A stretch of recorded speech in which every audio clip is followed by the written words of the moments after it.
The stagecoach's wheel hit a particularly deep rut, jolting Dahlia Montgomery awake with such force that her bonnet tumbled from her head. Outside the coach window, the setting sun painted the vast Oklahoma territory in shades of amber and gold, a beautiful sight that would have been more appreciated had she not been so utterly lost. It was June 1878, and Dahlia's grand plan to start anew as Hamilton's schoolteacher was quickly unraveling.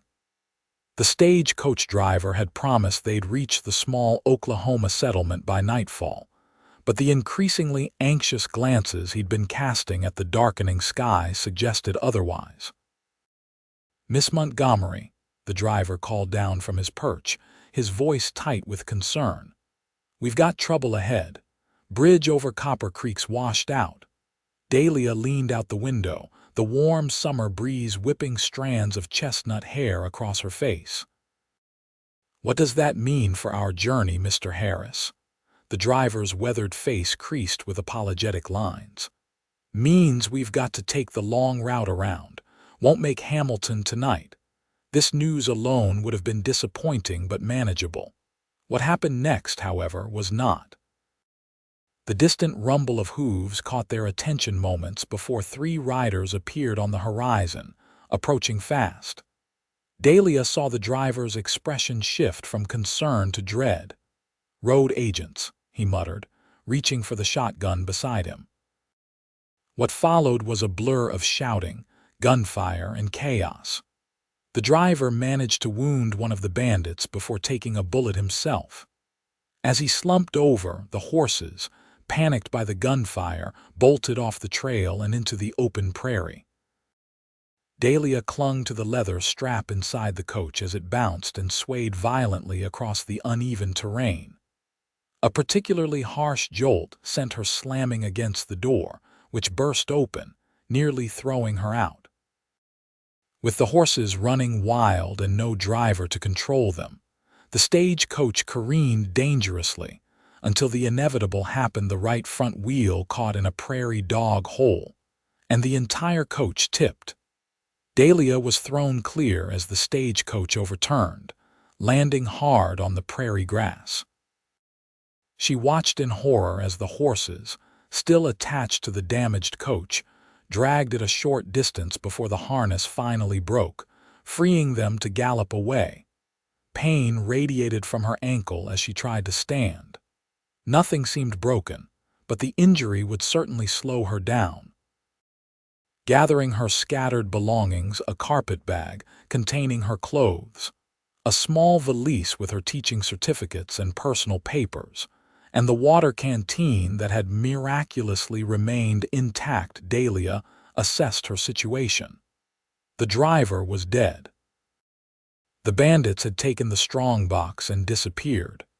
The stagecoach lay on its side, one wheel completely shattered, and she was alone in the Oklahoma territory, miles from Hamilton, with night rapidly approaching. Fighting back tears of frustration, Dahlia limped to higher ground, hoping to spot some sign of civilization. The endless prairie stretched in all directions, the tall grass waving in the evening breeze. In the distance, she could make out what looked like a line of trees, perhaps marking a creek or river. With water came settlements, or at least the possibility of travelers. It was her best option. The sun had nearly disappeared below the horizon when the sound of a horse's whinny made Dahlia freeze. Her first thought was that the bandits had returned, and she quickly ducked behind a cluster of sagebrush, heart pounding. A lone rider appeared, silhouetted against the sunset. He rode slowly, seemingly in no hurry, and Dahlia could see he was leading a second horse. As he drew closer, she could make out more details: tall, broad-shouldered, with a worn Stetson pulled low over his eyes.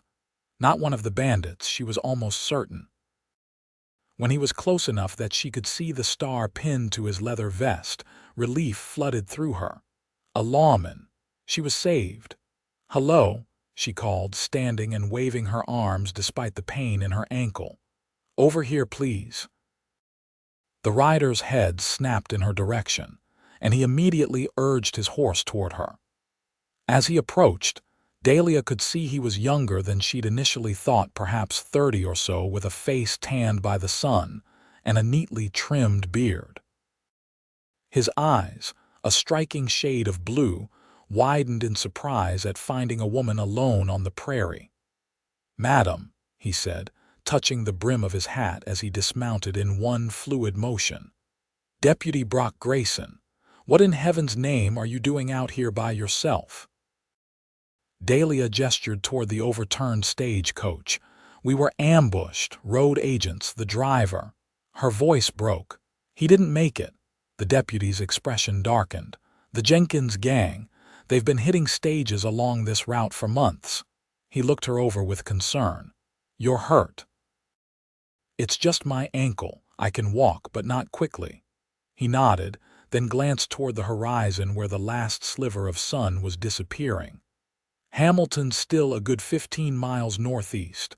Won't make it tonight, especially with that ankle." His gaze returned to her, assessing. "My cabin's about 2 miles west of here. We can shelter there for the night, head to town in the morning." Dahlia hesitated.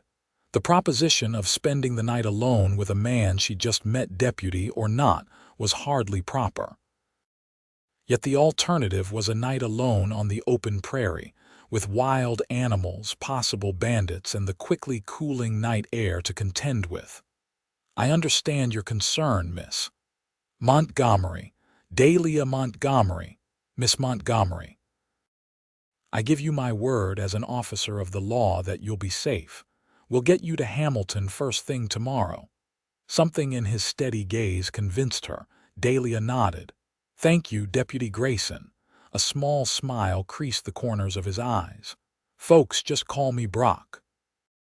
He collected her bags, then helped her mount the second horse, a gentle mare with a white blaze down her nose. As they set off toward his cabin, Dahlia glanced back at the abandoned stagecoach, a symbol of her interrupted journey. The deputy noticed her gaze. "Town can wait," he said simply. "Right now, you need rest, and that ankle needs tending." In the gathering darkness, with the unfamiliar territory stretching before her and the solid presence of Deputy Grayson beside her, Dahlia felt a curious mixture of trepidation and something else, something she couldn't quite name. Whatever awaited her at his cabin and in Hamilton beyond, her life had taken an unexpected turn, veering off the carefully plotted course she'd set for herself. Little did she know just how profound that deviation would prove to be. Brock's cabin appeared before them just as full darkness descended, a solid silhouette against the star-filled sky. It was larger than Dahlia had expected, not the rough bachelor quarters she'd imagined, but a proper homestead built of sturdy logs with a covered porch spanning its front. A corral stood empty to one side, and beyond it she could make out the darker shapes of what looked like a small barn and another outbuilding. "Home sweet home," Brock said, dismounting and reaching up to help her down. His hands were strong and sure as they spanned her waist, lifting her effortlessly from the saddle. When her injured ankle touched the ground, she winced involuntarily. "Let's get you inside," he said, his voice gentle. "I can take a look at that ankle." Dahlia found herself leaning on his arm as they climbed the porch steps. Inside, the cabin was surprisingly comfortable, with a large main room containing a stone fireplace, a wooden table with chairs, and a well-worn leather armchair. A kitchen area occupied one corner, and she glimpsed a bedroom through a doorway at the back. Everything was neat and orderly, if simple. "Please, sit," Brock said, guiding her to the armchair before lighting a lamp that cast a warm glow around the room. He busied himself starting a fire in the hearth, and soon the crackling flames added both light and warmth to the space. "Are you hungry?" he asked, moving to the kitchen area. "Famished," Dahlia admitted, suddenly aware that she hadn't eaten since a brief stop at midday. "I've got stew from this morning. Won't take but a moment to heat up." He worked efficiently, stoking the cook stove and setting a pot on it. "And let's see about that ankle." Before she could protest, he was kneeling before her, gently removing her boot and examining her swollen ankle. His touch was surprisingly gentle for such large hands. "Just a sprain, I think," he said after careful examination. "I'll wrap it for you. Cold compress would help with the swelling." As he tended to her injury, Dahlia studied him. In the lamplight, she could see his features more clearly, the straight nose, firm jawline partially obscured by his neatly trimmed beard, and those remarkable blue eyes framed by lines that suggested he smiled often. He was handsome in a rugged way that she found oddly compelling. "How long have you been a deputy?" she asked, needing to break the silence that felt increasingly intimate. "Going on 5 years now," he replied, wrapping a clean strip of cloth around her ankle with expert hands. "Sheriff Reed hired me when Hamilton was nothing more than a few buildings and a lot of hopes. And before that," a shadow crossed his face, "war. Then drifting. Tried my hand at ranching for a spell, but it didn't take." He secured the bandage and looked up at her. "What brings you to Hamilton, Miss Montgomery? Not many young ladies travel these parts alone." "I'm to be the new schoolteacher," she explained. "The town council wrote that the position had been vacant for months. They were quite desperate." Brock's eyebrows rose. "Schoolteacher. Well, that explains a lot. Hamilton's been trying to attract more families, and having a proper school will help. The children have been making do with Widow Jenkins teaching reading and figures in her front parlor." He rose and returned to the stove, stirring the pot of stew before ladling generous portions into 2 bowls. The rich aroma made Dahlia's stomach growl audibly, causing her to blush. Brock chuckled as he handed her a bowl and spoon. "Eat up. You've had quite a day." The stew was delicious tender venison, potatoes and carrots in a savory broth. They ate in companionable silence for a while, the only sounds the clink of spoons against bowls and the crackling of the fire. "This is wonderful," Dahlia said, finishing her portion. "You're quite the cook, deputy." "When you live alone, you either learn to cook or you eat poorly," he replied with a small smile. "And please call me Brock. Deputy feels too formal when we're sharing my dinner table." Something in his tone made her cheeks warm again. "Very well, Brock, and you must call me Dahlia." "Dahlia," he repeated, as if testing the name. "It suits you. Beautiful but resilient." Their eyes met across the table, and for a moment something passed between them, a connection that startled her with its intensity. Dahlia was the first to look away, suddenly very interested in her empty bowl. "I should send word to the town council," she said.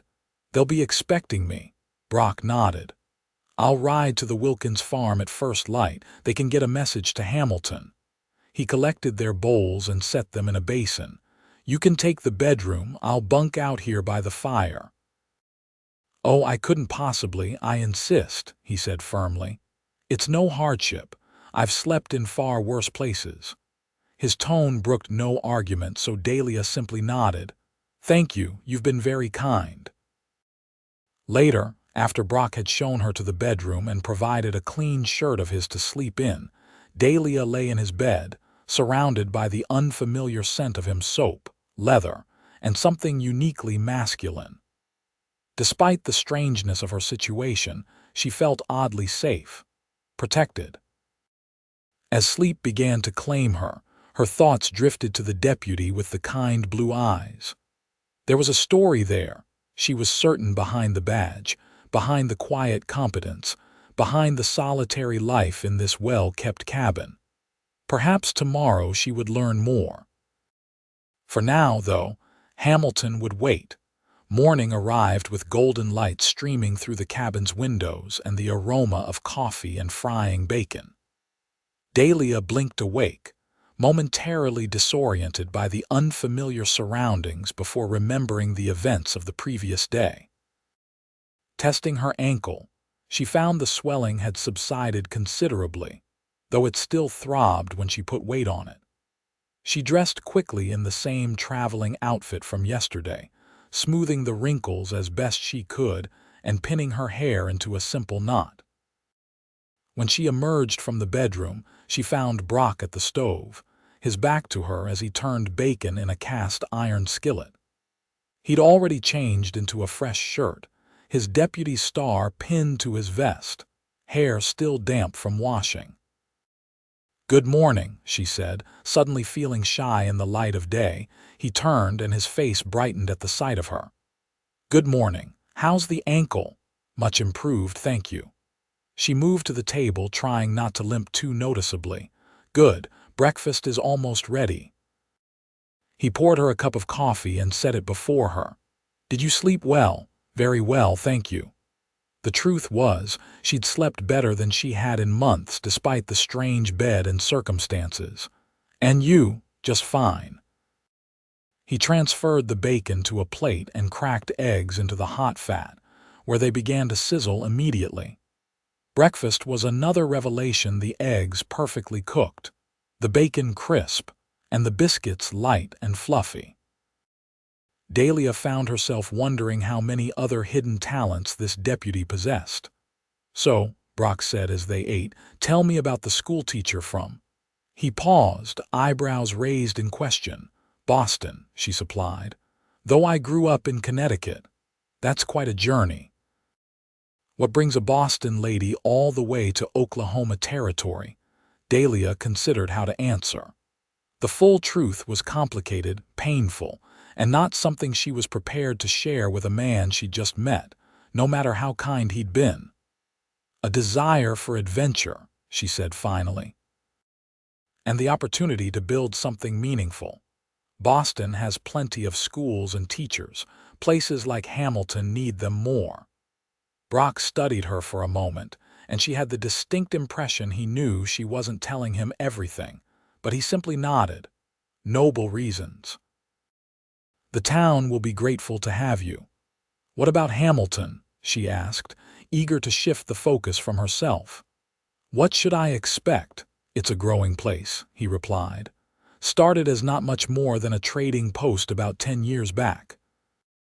Now we've got close to 500 souls, a proper main street with a general store, hotel, bank, 2 saloons, though you'll want to avoid those, a church, and even a doctor. Sheriff Reed keeps order with my help and another deputy named Turner. And the school. Small building at the edge of town, nothing fancy but solid. Town council's been fixing it up, expecting you to arrive soon." He took a sip of coffee. "Folks are good people mostly, hard-working. Mix of settlers from back east, some former soldiers, ranchers, a few families that moved up from Texas." "And you? Where are you from originally?" A shadow crossed his face again, similar to the one she'd glimpsed the previous night. "Pennsylvania. Small town you wouldn't have heard of." His tone suggested he didn't wish to elaborate, and Dahlia respected his reticence. After breakfast, Brock insisted on examining her ankle again before rewrapping it. "Still swollen," he observed, "but the color's better. You should stay off it as much as possible today." "I thought we were going to Hamilton," Dahlia said, trying to hide her disappointment. "Change of plans," he replied, rising from where he'd knelt to tend her ankle. "I need to report the Stagecoach robbery to Sheriff Reed, and you need another day of rest. I'll ride to the Wilkins farm and send word to town that you're safe but delayed. We'll head to Hamilton tomorrow, if that ankle's improved enough." A part of her wanted to protest she was already a day late, and she had responsibilities waiting, but the practical side of her knew he was right. Traveling on horseback with her injury would only make it worse. "I suppose one more day won't matter," she conceded. Brock nodded, looking relieved that she hadn't argued. "I'll be back before midday. There's books on that shelf if you get bored and plenty of food. Just stay off that foot." After he'd gone, Dahlia explored the cabin more thoroughly, curious about the man who'd taken her in. The bookshelf held an eclectic collection volumes of poetry by Whitman and Longfellow, several history books, a well-worn Bible, and surprisingly, a copy of Little Women that appeared to have been read multiple times. On a small desk in the corner, she found a framed photograph of a young woman with a serious expression, her hair arranged in the style popular a decade earlier. His wife. But there was no sign that a woman lived in this cabin, and he'd given no indication he was married. A sister, perhaps. Or someone lost to him during the war. She was examining a beautiful hand-carved chess set when the sound of approaching horses drew her attention. Moving to the window, she saw Brock returning, accompanied by an older man in a faded Union Army coat. "Dahlia," Brock called as he entered. "This is Doc Simmons from Hamilton.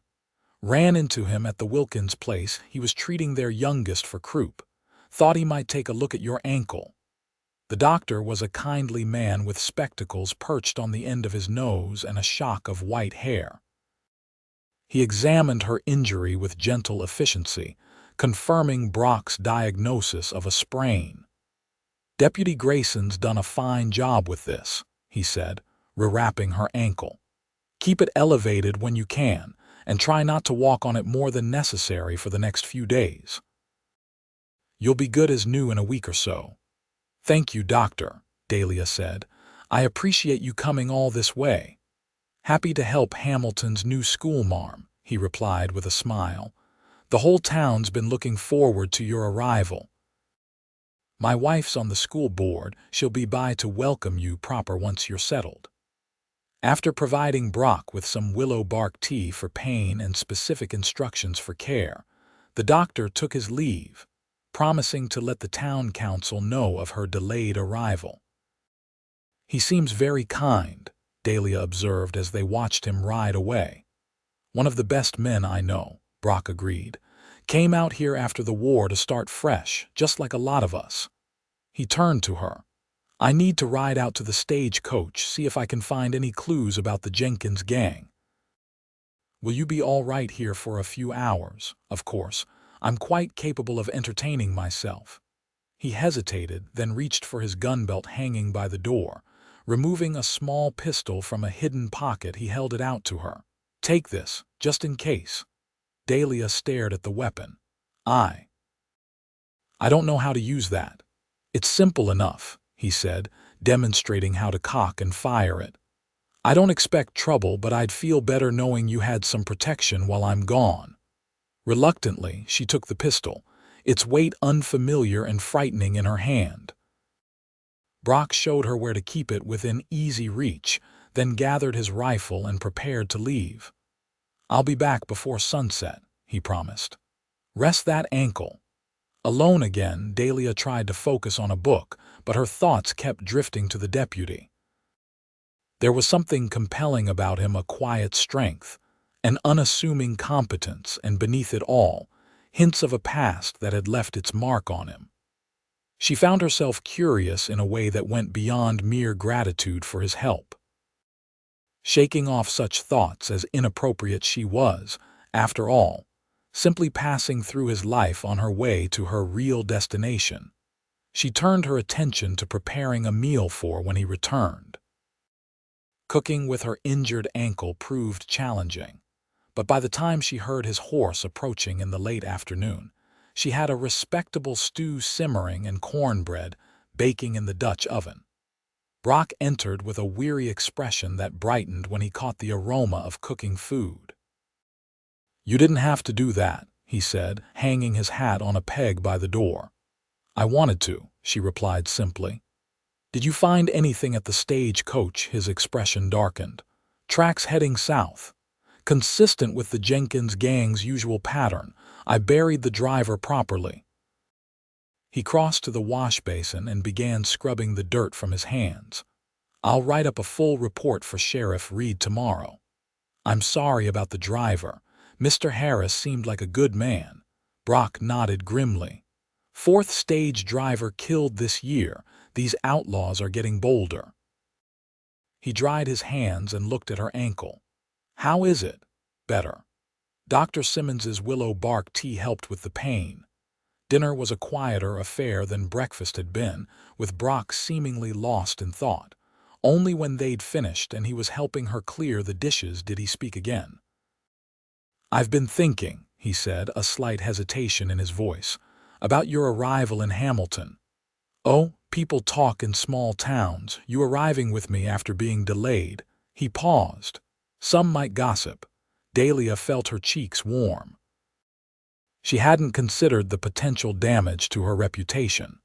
A schoolteacher was expected to be above reproach, especially in a frontier town where she'd be responsible for shaping young minds. "What do you suggest?" she asked quietly. "I know Mrs. Simmons, the doctor's wife, quite well. She's a good woman, respected in town. If you'd like, we could ask her to meet us on the road tomorrow and accompany you into Hamilton. Her presence would silence any potential gossip before it starts." The consideration touched her deeply. "That's very thoughtful of you, Brock." "I would appreciate that." He nodded, looking relieved. "I'll arrange it then." He helped her to the armchair by the fire, insisting she elevate her ankle while he finished the dishes. As the evening progressed, the initial awkwardness faded, and they found themselves engaged in easy conversation. Brock, though still guarded about his past, proved to be well-read and thoughtful. They discovered a shared love of Whitman's poetry and debated the merits of different Shakespeare plays until the fire burned low. "I should turn in," Dahlia said finally, stifling a yawn. "Tomorrow will be a busy day." Brock nodded, rising to help her stand. For a moment they were very close, his hand supporting her elbow, her face tilted up to his. Something flickered in his eyes, a warmth, a possibility before he stepped back. "Good night, Dahlia," he said softly. "Sleep well." As she settled into his bed for the second night, Dahlia found herself wondering what life in Hamilton would be like, and whether Deputy Brock Grayson would be a part of it. Morning brought clear skies and the promise of a hot summer day. Dahlia dressed in her best traveling outfit, a blue cotton dress with white piping that, while somewhat crushed from being packed in her carpet bag, was still presentable. She arranged her hair carefully, wanting to make a good first impression on the townspeople of Hamilton. When she emerged from the bedroom, Brock was waiting with breakfast, and a surprise he'd managed to iron her white collar and cuffs using a heated flat iron on the stove. "My mother taught me," he explained with a slightly embarrassed smile when she expressed her amazement. "Said no son of hers would go through life not knowing how to care for himself properly." "She sounds like a wise woman," Dahlia replied, touched by the thoughtful gesture. "She was," he said simply, and the past tense told her all she needed to know about why he no longer spoke of her. After breakfast, Brock helped her pack her few belongings. "Mrs. Simmons will meet us at Copper Creek Crossing," he explained. "It's about halfway to town. From there, we'll proceed to Hamilton together." The day was already warm as they set out, the prairie stretching around them in a sea of green grass and wildflowers. Dahlia's ankle felt much improved, though Brock insisted she ride side saddle to avoid straining it. He rode beside her, occasionally pointing out features of the landscape or sharing bits of local history. "That ridge there," he said, gesturing to a rocky outcropping in the distance, was where the Osage used to keep lookouts. They could see for 20 miles in every direction. "Are there still many Osage in the territory?" Dahlia asked. "Some, though the government's pushed most onto reservations further west. Shame, really. They know this land better than any of us ever will." There was a note of respect in his voice that Dahlia found admirable. As they rode, she found herself stealing glances at his profile, the strong jawline, the straight nose, the way the sun brought out auburn highlights in his beard. In just 2 days, this man had become important to her in ways she couldn't quite define. They reached Copper Creek around midday. The water was low enough now that crossing posed no difficulty, though Dahlia could see where the spring floods had washed out the bridge that the stagecoach driver had mentioned. On the far bank, a woman waited in a small buggy. Mrs. Simmons was perhaps 50, with a plump, pleasant face and graying hair tucked neatly beneath a practical bonnet. She waved enthusiastically as they approached. "Miss Montgomery, what a pleasure to finally meet you," she called. "When Benjamin, that's Dr. Simmons, told me about your misadventure, I was just beside myself with worry. But I see Deputy Grayson has taken good care of you." "He has indeed, Mrs. Simmons," Dahlia replied, warming to the woman immediately. "I'm very grateful for his assistance." "Well, we're all looking forward to having you in Hamilton. The children have been running wild without proper schooling, my grandson Tommy included," she laughed merrily. "Now, shall we proceed? I've had Mabel at the hotel prepare a room for you, and the ladies' auxiliary has organized a small welcome supper this evening." As they continued toward Hamilton, with Mrs. Simmons leading the way in her buggy, Dahlia noticed Brock had grown quieter. There was a subtle tension in his shoulders that hadn't been there before. "Is something wrong?" she asked softly. He glanced at her, then away. "Just thinking about those bandits still being out there," he said, but she sensed it wasn't the whole truth. Hamilton appeared on the horizon an hour later, a collection of wooden buildings arranged along a wide main street, with smaller structures spreading outward in a rough grid. A white church steeple rose above the other rooftops, and as they drew closer, Dahlia could see people moving about, their business women in calico dresses carrying market baskets, men in work clothes or suits depending on their occupation, children darting between buildings in spirited play. Their arrival caused a stir. People stopped to watch as Mrs. Simmons's buggy led the way down Main Street, followed by Deputy Grayson and the new schoolteacher. Dahlia felt the weight of curious stares and lifted her chin, determined to make a good impression. They stopped first at the sheriff's office, a solid wooden building with barred windows, and a sign proclaiming Hamilton Marshal hanging outside. Sheriff Reed was a barrel-chested man with a gray mustache and a no-nonsense demeanor that softened when he was introduced to Dahlia. "Welcome to Hamilton, Miss Montgomery," he said, shaking her hand firmly. "We've been looking forward to having a proper teacher for our young uns." While Brock gave his report about the stagecoach robbery, Mrs.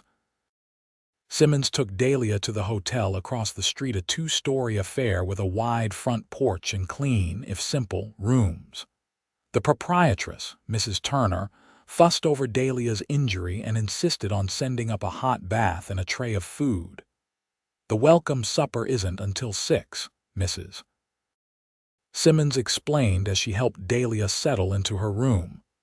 "That should give you time to rest and freshen up. I'll come fetch you when it's time."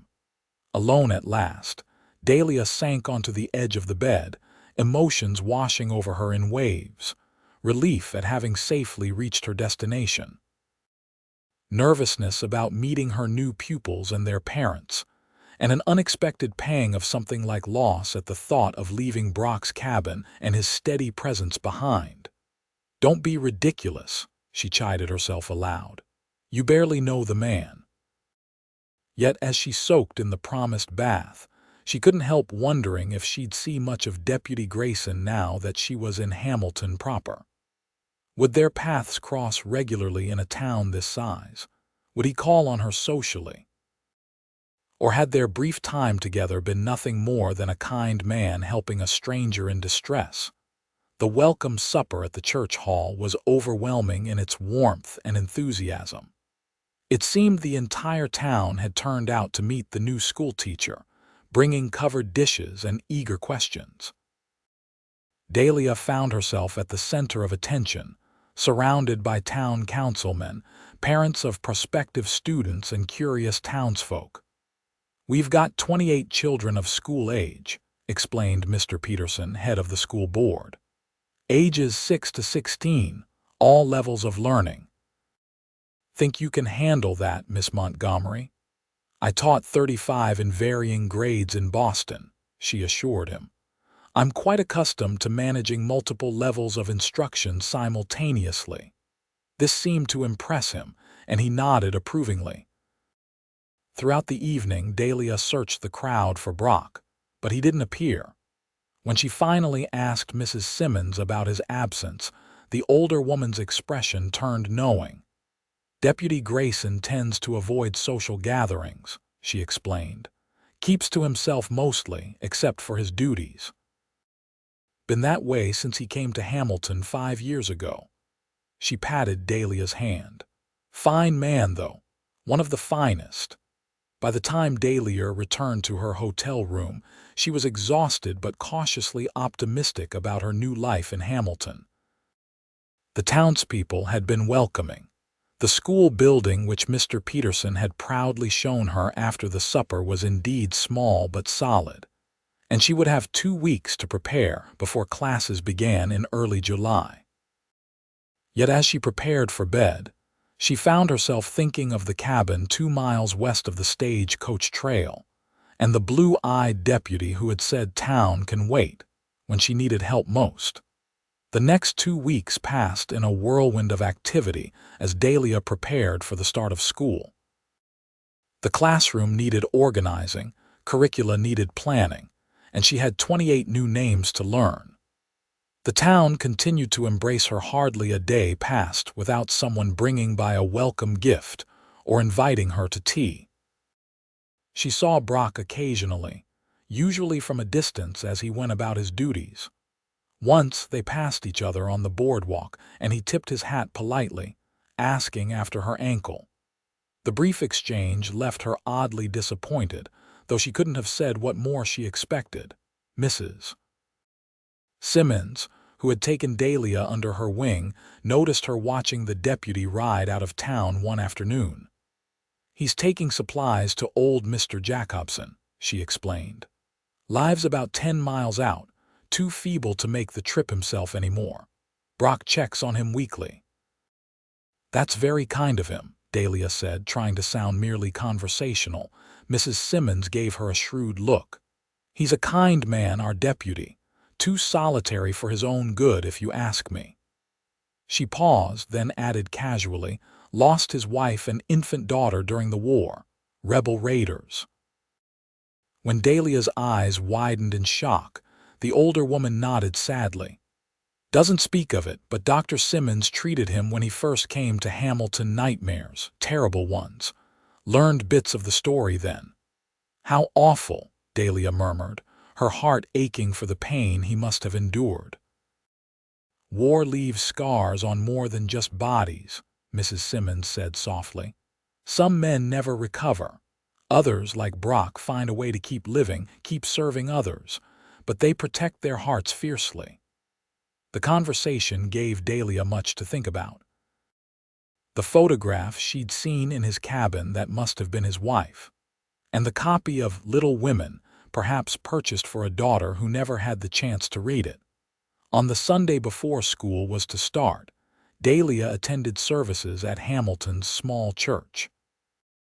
As the congregation filed in, she was surprised to see Brock enter, dressed in his Sunday best, hat in hand. He sat near the back, nodding politely to those around him but maintaining the same reserve she'd noticed before. After the service, as people mingled on the church steps, Dahlia found herself face to face with him. "Good morning, Deputy Grayson," she said, suddenly formal in the public setting. "Miss Montgomery," he replied with a slight bow. "I trust you're settling in well." "Very well, thank you. Everyone has been most welcoming." She hesitated, then added, "I start teaching tomorrow, so I've heard. The children are fortunate to have someone so dedicated." There was an awkward pause, broken when Sheriff Reed called Brock's name from across the churchyard. Brock gave her an apologetic smile. "Duty calls." "Good day, Miss Montgomery." As he walked away, Dahlia felt a pang of disappointment at the brevity of their exchange. It was as though the connection they'd formed during those 2 days at his cabin had been severed, replaced by the formal politeness of casual acquaintances. That evening, as she reviewed her lesson plans one last time, a knock at her hotel room door interrupted her concentration. Thinking it might be Mrs. Simmons with last-minute advice, she was startled to find Brock standing in the hallway, holding a small package. "Deputy Grayson," she said, unable to hide her surprise. "Is everything all right?" "Everything's fine," he assured her quickly. I wanted to bring you this." He held out the package. "For tomorrow." Curious, Dahlia unwrapped the brown paper to find a beautiful brass bell, its handle carved from dark wood and polished to a high shine. "Every teacher needs a bell," Brock explained, looking slightly embarrassed. "For calling students to attention." "It's beautiful," she said, genuinely touched by the thoughtful gift. "Thank you." "It was my mother's," he said quietly. "She taught school in Pennsylvania before she married." The personal connection made the gift even more precious. "I'm honored, Brock." "Truly?" He nodded, seeming relieved by her reaction. "Well, I should let you get back to your preparations. Good luck tomorrow." "Wait," Dahlia said impulsively as he turned to go. Would you like to come in for a cup of tea? I could use a break from lesson planning." He hesitated, and for a moment she thought he would refuse. Then he nodded. Tea would be nice. In the small sitting area of her hotel room over cups of tea, the formality between them gradually melted away. They spoke of books again, of the town, of her hopes for the school. Brock offered insights about her future pupils, which ones might need extra attention, which ones would likely be her star students. "Tommy Simmons is bright as they come," he said, "but restless. Keeps him in the back of the classroom where he can stand if he needs to, and you'll do fine with him."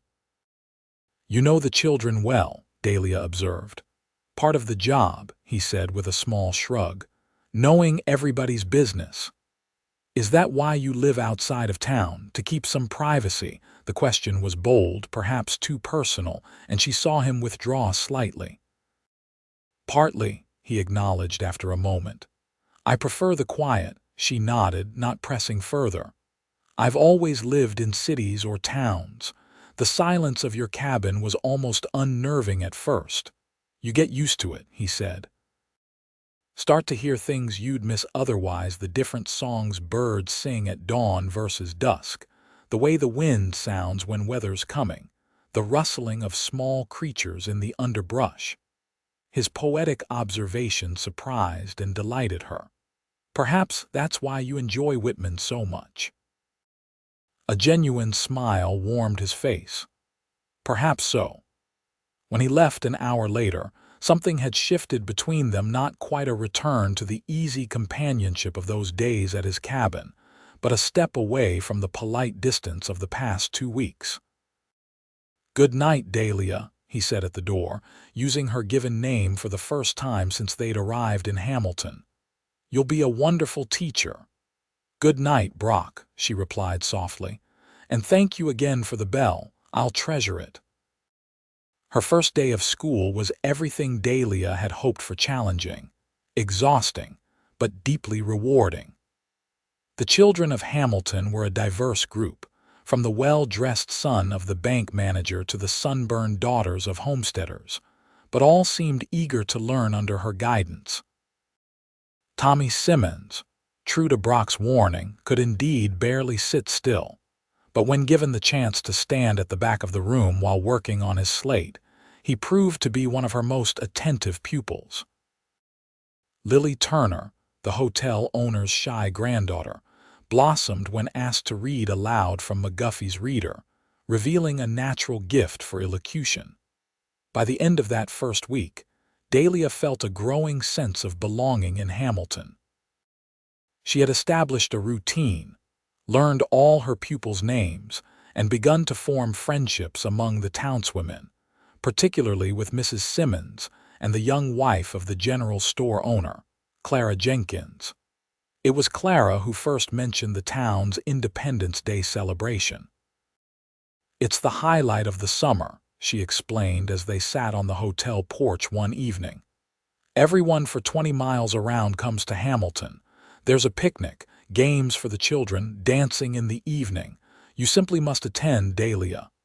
"It sounds wonderful," Dahlia agreed. "When is it?" "July 4th is on a Wednesday this year. No school that day, of course." Clara's eyes twinkled mischievously. "And you'll need an escort for the dancing." Dahlia laughed. "I hardly think, don't say you won't dance," Clara interrupted.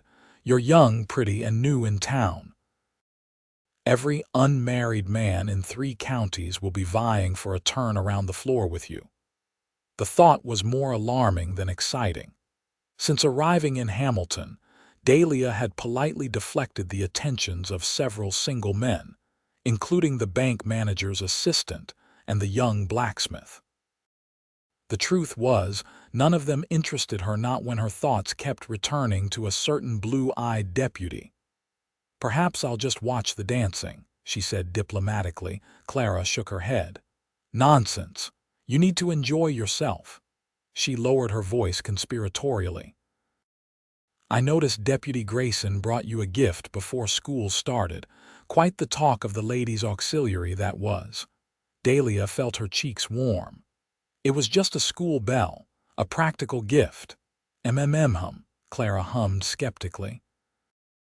"And I suppose he delivers practical gifts to all the new arrivals in town.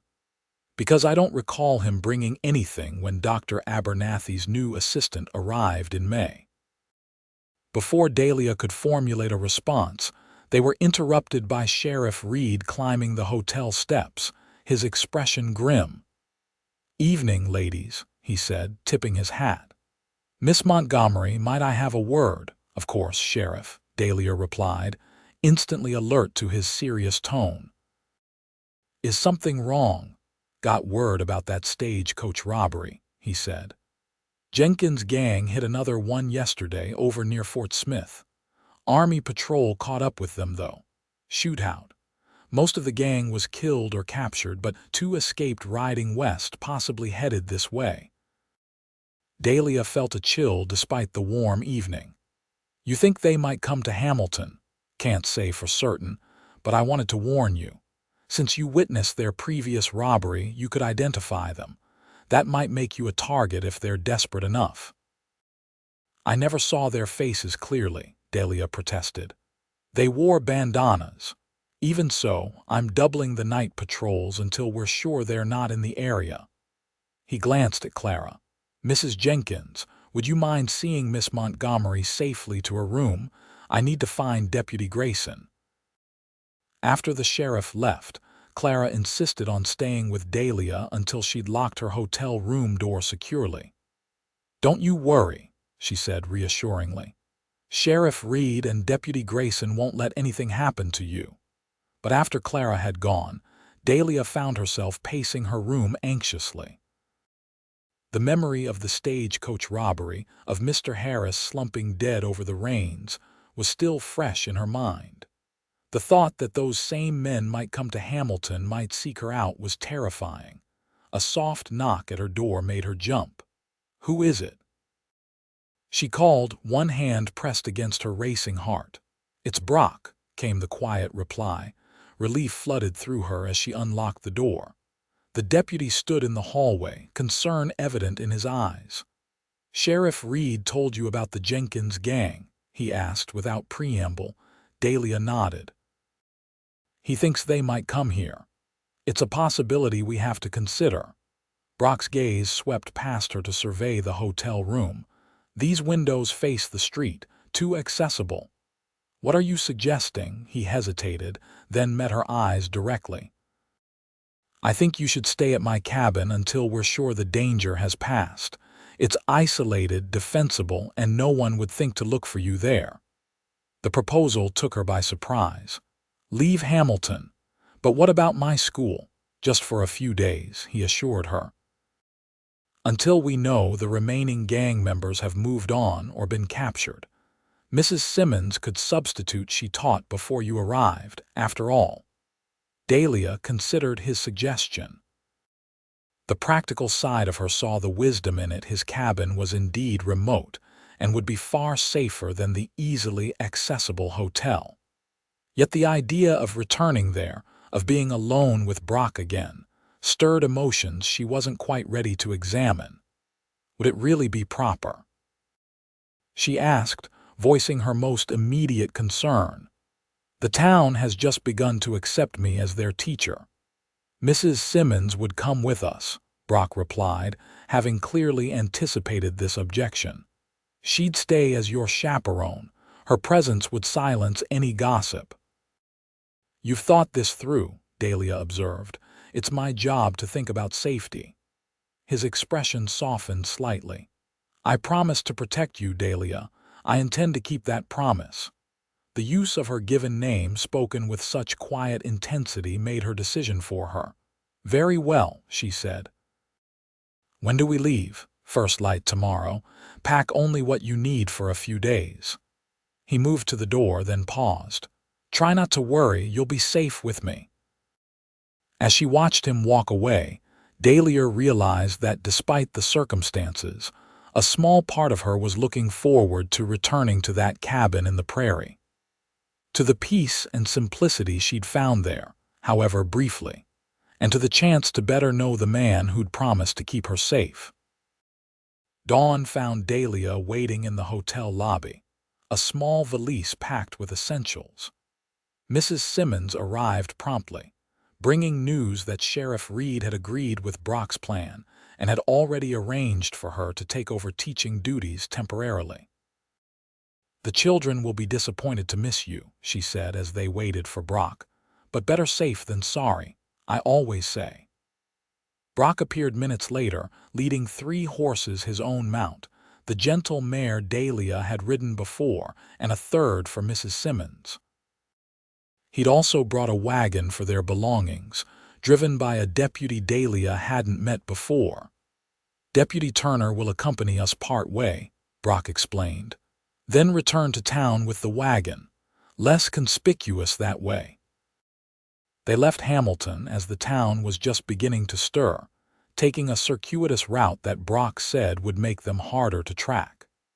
Mrs. Simmons kept up a steady stream of cheerful conversation, seemingly unfazed by the potential danger or the early hour. By mid-morning, they had reached Brock's cabin. Dahlia felt an unexpected surge of emotion as it came into view, almost like coming home, which was ridiculous after having spent only 2 nights there. Inside, everything was exactly as she remembered it. Brock quickly set about making the space comfortable for his guests, giving Mrs. Simmons the bedroom while setting up a cot for Dahlia in a small room off the kitchen that served as his office. He would sleep in the main room, he explained, to keep watch. No one knows you're here, he assured them as they settled in. Sheriff Reed told anyone who asked that you've gone to visit friends in Fort Smith until the danger passes. The day passed quietly. Mrs. Simmons, ever practical, insisted on taking charge of the kitchen, producing a delicious stew from Brock's supplies.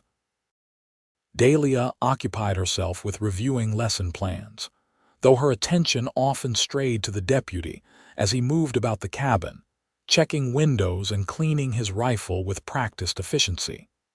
That evening, as they sat by the fire after dinner, Mrs. Simmons regaled them with stories of Hamilton's early days. You should have seen it when we first arrived, she told Dahlia. Nothing but a trading post and a few tents. Benjamin, that's doctor. Simmons said I was crazy to follow him out here, but I told him, a doctor needs a wife to keep him in line, especially on the frontier. She chuckled at the memory. First winter nearly broke us all, if it hadn't been for the Osage teaching us which plants we could eat when the supplies ran low. As the older woman talked, Dahlia noticed Brock watching her with a small smile, clearly fond of Mrs. Simmons and her stories. When their eyes met across the room, he didn't look away, and something warm unfurled in Dahlia's chest. The next few days fell into a peaceful rhythm. During the day, Mrs. Simmons would nap or read, Dahlia would work on future lessons, and Brock would alternate between patrol duties around his property and household tasks. In the evenings, they would gather by the fire, talking or sometimes just sitting in comfortable silence. On the third day, Dahlia was sitting on the porch, enjoying the late afternoon sun when Brock joined her.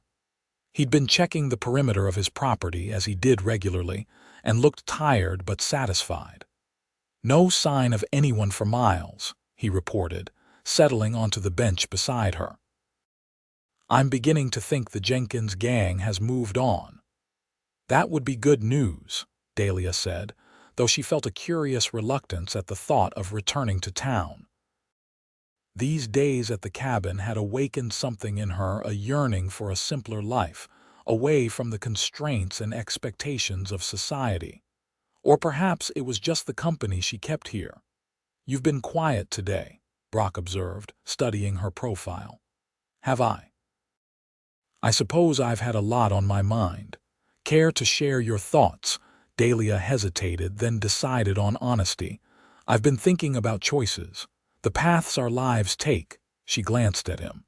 "Did you always want to be a lawman?" He seemed surprised by the question. "No," he admitted after a moment. "Before the war, I studied engineering, had plans to build bridges, railroads." A shadow crossed his face. "After, well, those plans didn't seem important anymore."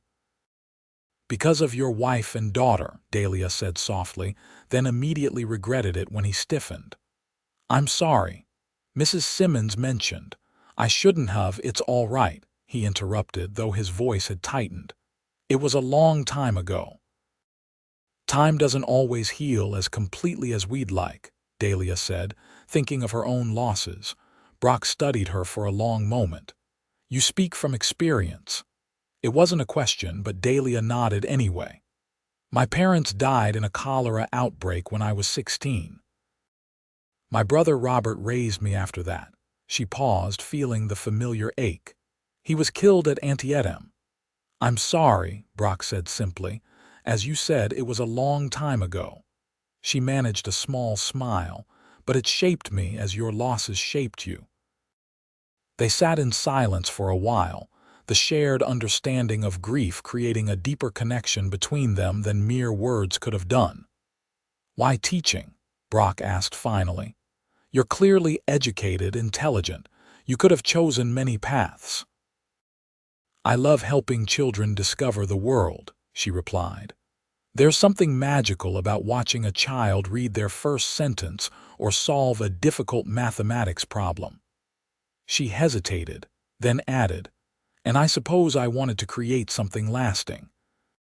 Children grow up, build lives of their own, shape the future. Being part of that feels important.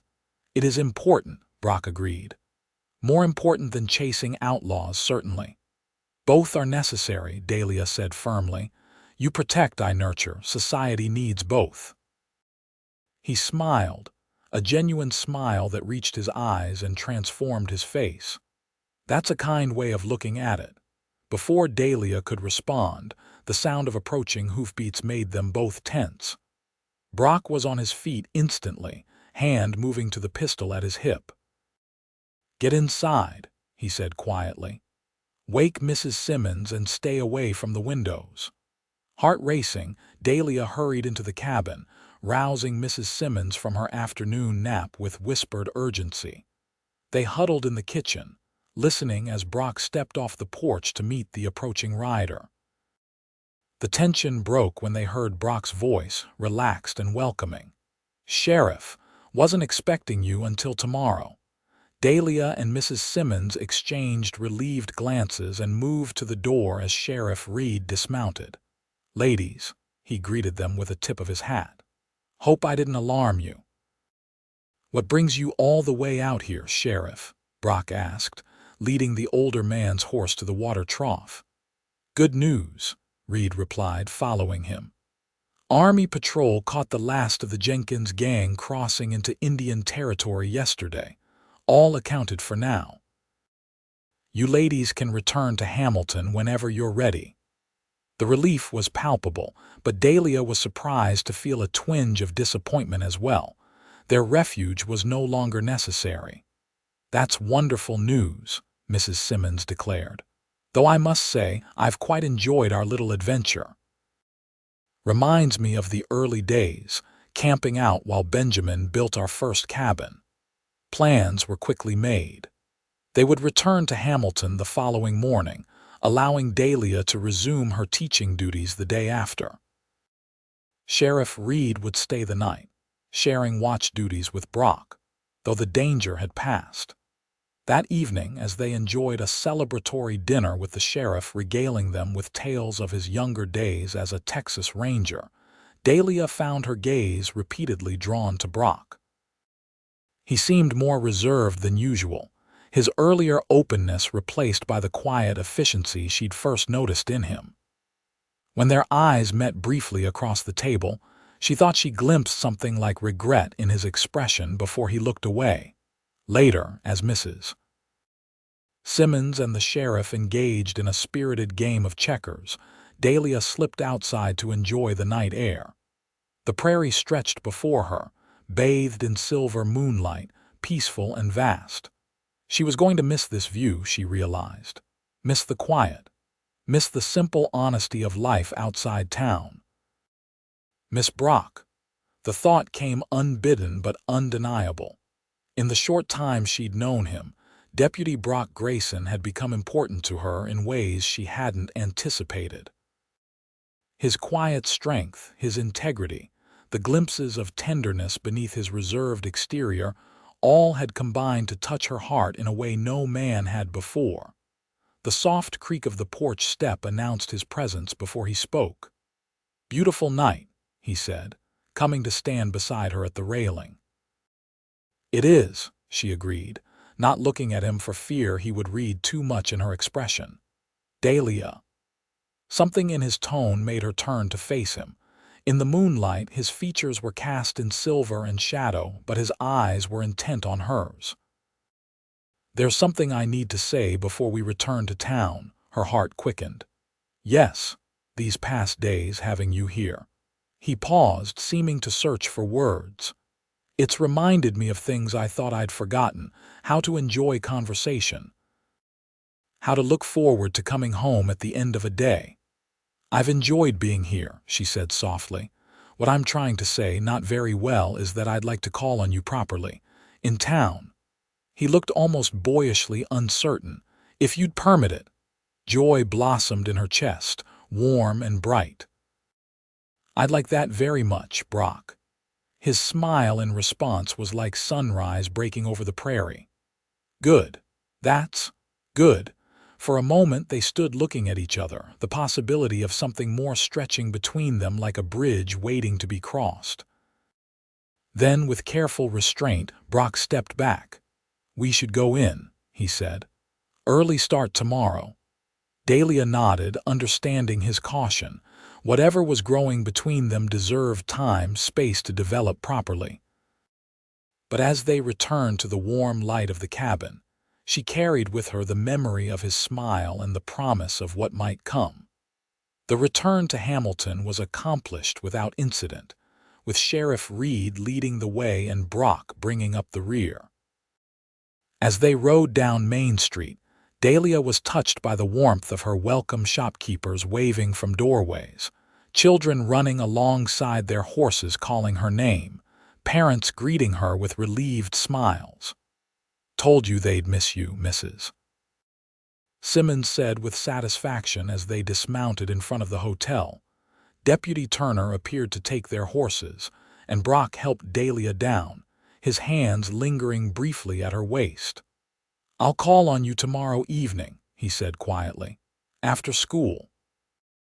"I'll look forward to it," she replied, equally soft. True to his word, Brock appeared at the schoolhouse the following afternoon just as Dahlia was dismissing her pupils. He waited patiently while she answered parents' questions and organized her desk for the next day, then offered his arm to escort her back to the hotel.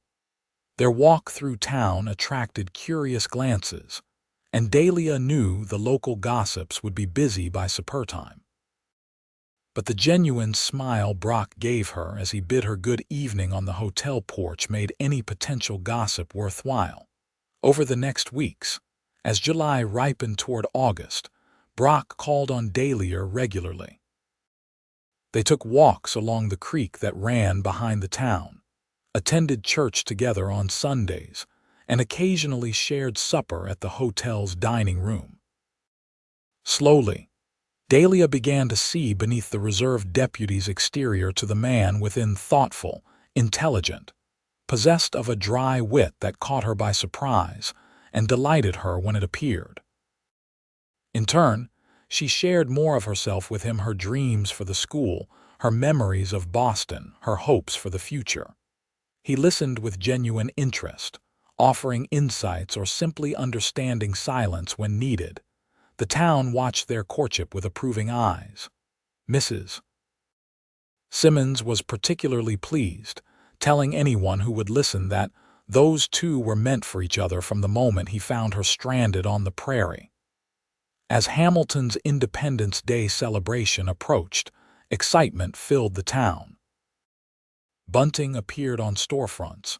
Children practiced patriotic recitations under Dahlia's guidance, and the ladies' auxiliary planned an elaborate picnic. The day itself dawned clear and hot, promising perfect weather for the festivities.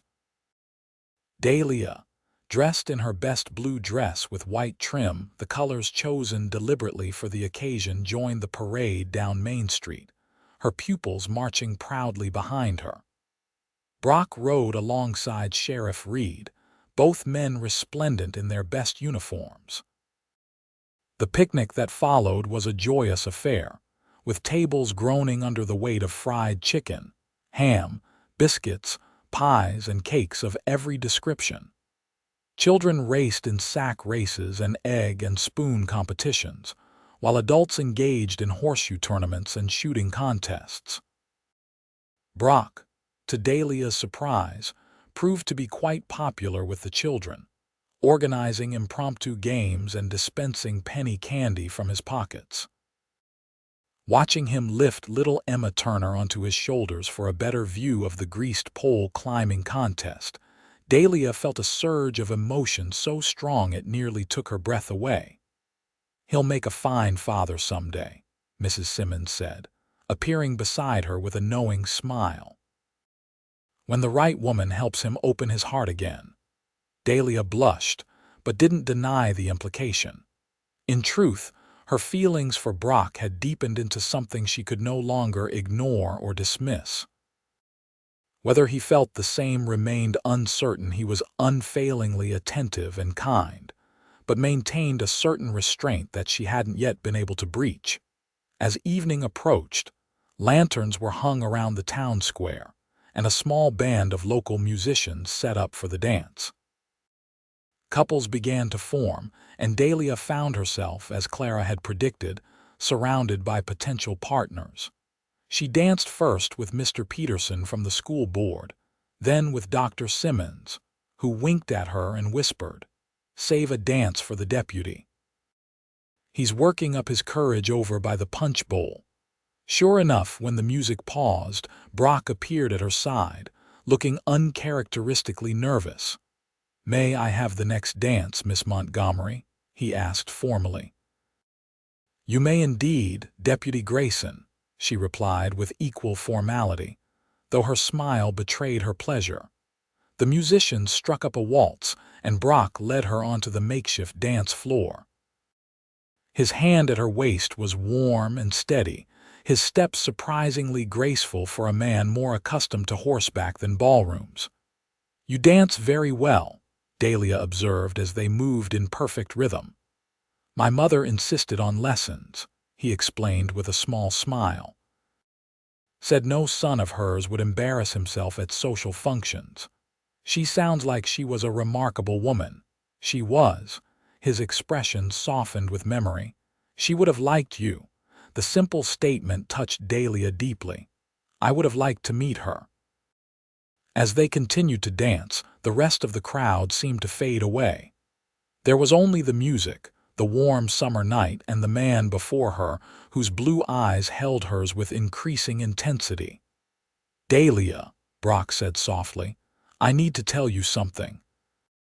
But before he could continue, a commotion at the edge of the square interrupted them. Sheriff Reed was hurrying toward the bandstand, his expression grim. Ladies and gentlemen, he called, raising his hands for silence. I apologize for the interruption, but I've just received word that a prairie fire has been spotted to the west of town. It's moving our direction, driven by the wind. A murmur of alarm spread through the crowd. Prairie fires were one of the greatest dangers of frontier life, capable of destroying everything in their path with terrifying speed. We need every able-bodied man to help fight it, the sheriff continued. Women and children should return to their homes and prepare for possible evacuation if the fire can't be contained. The celebration dissolved into organized chaos as men hurried to gather tools and water barrels while women collected children and headed for their homes. Brock squeezed Dahlia's hand briefly. I have to go, he said, regret clear in his voice. Of course, she replied. Please be careful. He nodded, already moving toward the sheriff, who was issuing rapid orders to the gathered men. Mrs. Simmons appeared at Dahlia's side, her earlier festive mood replaced by practical determination. Come along, dear. You'll stay with us tonight. The doctor's house is on the east side of town, farthest from the fire's path. From the doctor's front porch, they could see an ominous orange glow on the horizon, growing brighter as darkness fell completely. Dr. Simmons had gone with the other men, leaving Mrs. Simmons, Dahlia, and several other women and children to wait anxiously for news. Will it reach the town? Dahlia asked, watching the distant flames with trepidation. Hard to say, Mrs. Simmons replied. Depends on the wind and how quickly they can establish a firebreak. She squeezed Dahlia's hand reassuringly. Try not to worry. The men know what they're doing. But as the night wore on with no word from the firefighting party, worry became impossible to avoid. Dahlia thought of Brock out there facing the inferno, and her heart clenched with fear. They had come so far, found each other against such odds. The thought of losing him now was unbearable. It was nearly dawn when the first men began returning, exhausted and smoke-blackened but triumphant. The fire had been contained before reaching Hamilton, though several outlying farms had been damaged or destroyed. Dr. Simmons was among the early returnees, immediately setting up a makeshift infirmary in his parlor for those with burns or smoke inhalation. As Dahlia helped Mrs. Simmons tend to the injured, she kept watching the door, waiting for Brock to appear. When he finally did, her relief was so profound she nearly dropped the basin of water she was carrying. He was soot-covered and clearly exhausted, with a bandage around one forearm, but otherwise unharmed. Their eyes met across the crowded room, and the intensity of his gaze made her breath catch. Without a word, he crossed to her, took the basin from her hands and set it aside, then led her onto the porch where they could have a moment of privacy. Your arm, she said, reaching for the bandage. It's nothing, just a spark. He captured her hand in his. Dahlia, I need to say something, and I'm not waiting for another interruption. The determination in his voice made her smile despite her concern. I'm listening. When I found you beside that overturned stagecoach, I was just doing my job. When I took you to my cabin, I was still just doing my job. His grip on her hand tightened slightly. But somewhere between town can wait and this moment, everything changed. Dahlia's heart began to race as she realized where this was leading. I thought I'd closed off that part of myself for good, Brock continued. After Sarah and the baby died, I never expected to feel this way again. Never wanted to. His free hand came up to gently touch her cheek. But you, Dahlia Montgomery, with your courage and your kindness and your beautiful spirit, you've awakened something in me I thought was gone forever. Tears sprang to Dahlia's eyes, but they were tears of joy, not sorrow. Brock, I love you, he said simply. I should probably court you properly for months before saying that, but life out here is too uncertain to waste time on conventions. I love you, and if you'll have me, I want to spend the rest of my life with you. The words she'd longed to hear, spoken with such earnest sincerity, filled Dahlia with overwhelming happiness. I love you too, she whispered. I think I have since you said town can wait and put my welfare above everything else. His smile was like sunrise breaking over the prairie, full of light and promise. Slowly, giving her every chance to pull away, he leaned down and pressed his lips to hers in a kiss that was both gentle and fervent, a perfect expression of the love between them. When they finally parted, Brock rested his forehead against hers. Marry me, Dahlia, not someday, not eventually, soon. She laughed, joy bubbling up from her very soul. Yes, as soon as you like. Their second kiss was interrupted by applause from the doorway where Mrs. Simmons stood beaming at them. About time, she declared. Now come inside, Deputy. Those burns need proper attention, and then you need rest. You too, Dahlia. There will be plenty of time for kissing after the wedding. Hand in hand, they followed her inside, exchanging glances that promised much more than kissing when the time was right.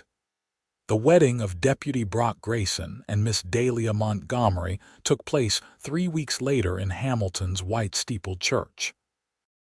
The entire town turned out for the occasion, filling the small building to capacity and spilling onto the grounds outside. Dahlia wore a gown of ivory silk that Clara Jenkins and Mrs. Simmons had helped her make, with a crown of summer wildflowers in her hair instead of a veil. Brock, standing tall and proud at the altar in a new black suit, watched her approach with such love in his eyes that several of the townswomen were seen dabbing at tears before the ceremony even began. Sheriff Reed served as Brock's best man, while Mrs. Simmons stood as Dahlia's matron of honor. The service was simple but heartfelt, with Reverend Thomas speaking eloquently about love born from chance encounters and the hand of Providence in bringing two souls together. When Brock slipped the gold band onto Dahlia's finger, a ring that had belonged to his mother, carefully preserved all these years, and promised to love, honor, and cherish her all the days of his life, there wasn't a dry eye in the church. The celebration afterward was the most festive Hamilton had seen since Independence Day, with tables laden with food, music from the same local band that had played at the dance, and enough well wishes to last the newlyweds a lifetime. As evening approached, the couple slipped away from the festivities, mounting the horses waiting for them behind the church, Brock's sturdy gelding and the gentle mare that Dahlia had come to think of as her own. "Where are we going?" Dahlia asked as they rode out of town, though she suspected she knew the answer. "Home," Brock replied simply, reaching across to take her hand. The cabin looked different somehow as they approached it in the golden light of sunset, more welcoming, more full of possibility. Brock had spent the past weeks making improvements, adding feminine touches. He thought Dahlia might appreciate curtains at the windows, a proper dresser in the bedroom, even a small piano in the corner of the main room, a wedding gift that had required 4 men to transport from town. But it wasn't these additions that made it feel different, Dahlia realized as Brock lifted her from her horse and carried her across the threshold. It was the knowledge that this was now their home, their haven, the place where they would build a life together. Later, as they lay tangled in each other's arms, the passionate culmination of their love finally expressed in the most intimate way, Dahlia traced the line of Brock's jaw with gentle fingers. "Happy," he murmured, kissing her palm. "Completely," she assured him. "Though I was thinking about how differently things might have turned out if that stagecoach wheel hadn't broken." "I'd have found you anyway," Brock said with certainty. "Maybe in town, maybe at church, but we were meant to be together, Dahlia. I believe that with all my heart." She smiled, loving this romantic side of him that only she was privileged to see. "The stagecoach left me miles from town, and I found you and said town can wait," he finished, pulling her closer. "Best decision I ever made." In the years that followed, Brock and Dahlia Grayson became pillars of the Hamilton community. Dahlia continued teaching until the birth of their first child, a son they named Robert, after her brother, and returned to it later when their children were school-aged. Brock eventually became sheriff when Reed retired, known throughout the territory for his fairness and integrity. Their family grew to include 3 more children, twin girls, Emily and Sarah, named for Brock's first daughter, and another son, William. Their home expanded as well, with Brock adding rooms to the original cabin as their family grew. The Oklahoma Territory changed around them, with statehood coming in 1907, bringing new settlers, railroads, and the gradual taming of the frontier. Through it all, Brock and Dahlia remained constants in Hamilton's development, he ensuring law and order prevailed, she educating generations of the town's children. And on summer evenings, long after their own children were grown with families of their own, they could still be found sitting together on the porch of their cabin, watching the sunset paint the prairie in shades of amber and gold, his arm around her shoulders, her head resting against him. "Any regrets?" he would sometimes ask, though he knew the answer.